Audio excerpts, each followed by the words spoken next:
Magandang gabi mga idol. Gusto ko lang ikwento yung unang naging girlfriend ko dito sa Samar, mga idol. Dito sa Samar, mga idol, nung private ako, nung nasign ako ng Norte, siyempre nung private ako, hindi pa ako sanay na makipag-usap sa mga tao o sa mga babae. Medyo ano pa yan nanginginig pa ako niyan Kumbaga, nabubulol pa ako dyan mga idol. Parang yung kamay ko ba, parang ganyan nanginginig ako niyan pag nakipag-usap ako sa mga babae. Pero dahil gusto ko makipagkilala sa isang babae noon, ay pangalanan natin ng Ross. Ito yung unang-una ko naging girlfriend dito sa Samar o Northern Samar mga idol. Kaya gusto ko ikwento mga idol, yung naging sitwasyon namin noon at naging sitwasyon ko doon sa girlfriend ko. Siguro umabot lang kami ng 3 months ata noon O 3 months. Pero sa loob ng 3 months mga idol, hindi ko nahawakan ang kamay niya. Siyempre, mahihayin ako mga idol. Maliban sa mahihayin, takot ako sa mga babae mga idol. Hindi ko nahawakan ang kamay niya. Pero naging girlfriend ko mga idol. Ngayon mga idol, siyempre sa sundalo kasi, mayroong time na pwede kami umuwi.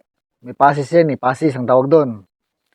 Siguro 1 week ata na pass, 1 week ata noon na passes. Pinauwi ako ng CU ko noon.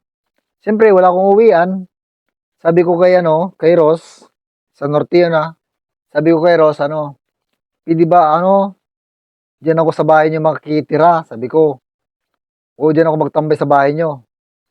Pumayag naman mga idol na doon ako matutulog sa bahay nila. Alam niyo mga idol, ang bait ng magulang niya noon.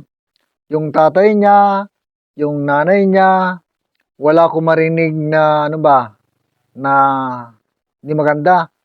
Mababait sila mga idol kasi pinakain ako doon sa loob ng 1 linggo. Tapos, lahat libre. Oo. Ang babait mga idol yung magulang ni Ross noon. Tapos si Ross mga idol, mabait din naman siya kasi wala akong narinig sa kanya na nanghingi ng bagay o kahit walang hiningi.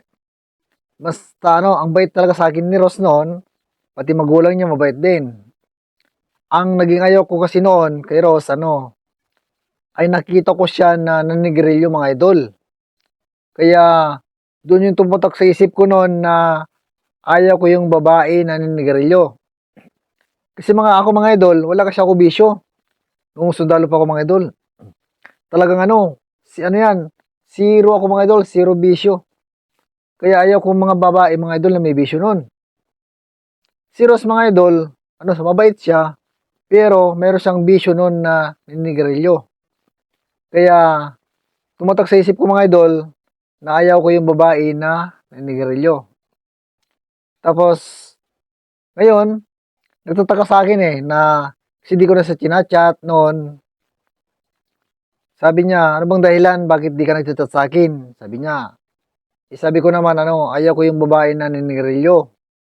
So sabi niya sa akin, tatanggalin ko yung pagsigarilyo ko, mahalin mo lang ako. Sabi ni Ross noon.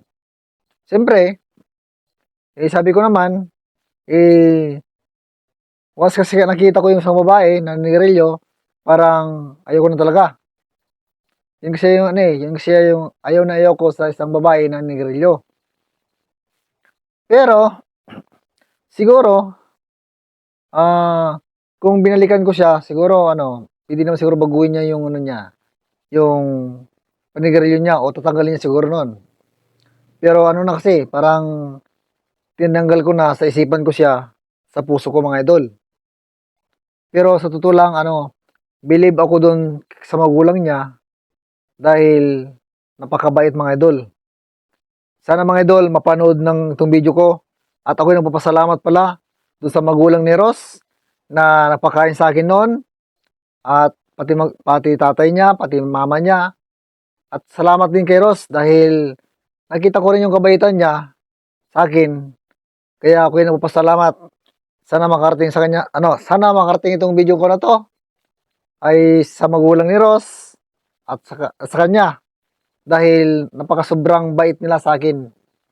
At wala akong masabi, kundi magpapasalamat sa magulang ni Ross at sa tatay ni Ross at kay Ross. Dahil sobrang bait mga idol. Yun lang sa akin mga idol, ay maraming salamat. Thank you!